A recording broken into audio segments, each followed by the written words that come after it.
The murder of Dr. John King Robinson outside of Fort Douglas established the Mormons in the eyes of the federal government in the 1860s as a violent force of vigilantes, and for a while it was famous, but Robinson has been forgotten even though nowadays he's buried in the shadow of the grave of the governor of Utah. Well, it turns out that around the 1860s, Robinson wanted to make a shack for himself outside of the areas of Salt Lake that the Mormons lived in. So he goes outside of the city limits and makes a little shack out in the hills to try to practice his business. Well, the Mormons don't take too kindly to this, and specifically it's a gang of local ruffians, 3 youths.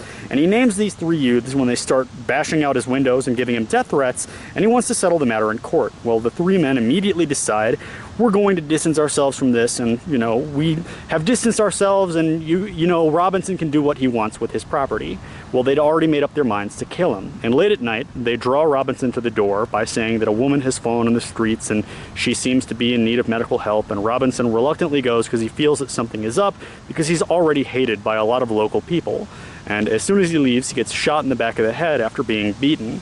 And this kind of established in the eyes of the government here at Fort Douglas the Mormons as a very negative influence. And of course nobody was ever brought to justice over this, but it's pretty obvious it was the 3 men that Robinson named.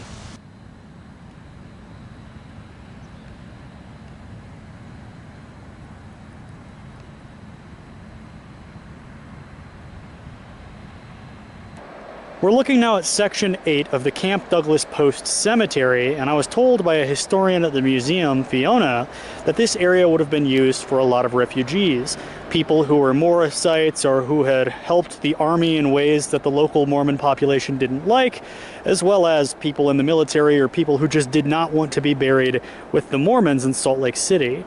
And buried here is Matthew Berger, who was a cavalryman in the Civil War. And after he won election to prison warden, he sort of ran the prison as a sort of military dictator. Before he was running the prison, it was an operation that was wives could come and visit their husbands, and women would cook for them, and they could come and go as they pleased. But after he took over, he really heightened security, and he was killed as a result of it.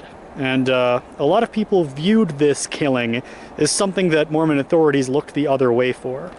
And the specific incident is that he was in the prison in Draper, Utah, and he was the warden there, and the inmates attacked him and beat him with a rock and a sock, and they made their escape after killing a fellow prisoner, and these 3 inmates were never caught. And a lot of people who are on Berger's side viewed this as partly the fault of Mormon authorities who refused to go out and search for them. And like the doctor buried just down the way, he was viewed, at the time at least, as the victim of an assassination.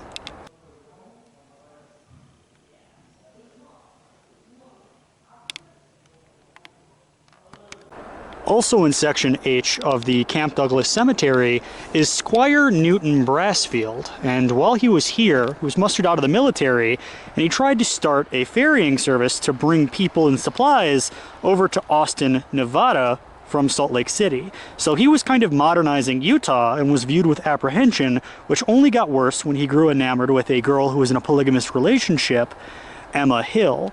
So he got protection from Patrick Connor, who was the general at the time at the base, and in 1866, local Mormons were getting very upset. To top it off, there were reports that over at Camp Floyd, there was a group of men going around with a woman as an accomplice that were picking women up off the street. This woman would kind of wave at girls and say, "Hey, do you need to get back to the fort?"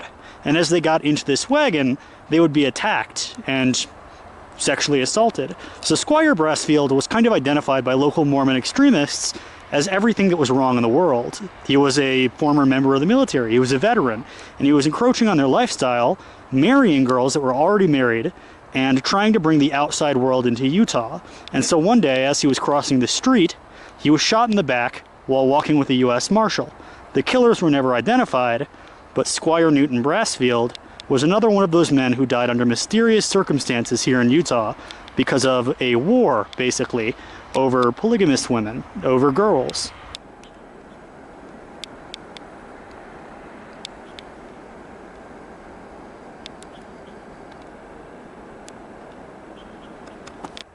Also buried in this cemetery is Frank Bearheel, who was a Lakota volunteer in the U.S. infantry, and he committed suicide, but what I heard from a volunteer at the Camp Douglas Museum is that a character involved with Lakota mythology and folklore and religion called Walking Sam was seen before he committed suicide. And basically Walking Sam is probably what whoever it was anonymously posting this Slenderman story drew inspiration from. Walking Sam, very similar to the sirens of a naval folklore and the Okigama forest in Japan, is a sort of deity or spirit which reveals itself to you, a tall, slender, pale man, before you commit suicide. And a few years back, several people, I believe over 9 or 10, were about to commit suicide on the Lakota reservation because of their sightings of Tall Sam.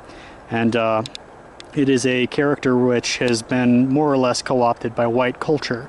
They've appropriated it and turned it into the classic creepy internet story, but Talking or Walking Sam is a character in Lakota mythology that was sighted before Bear Heel took his own life.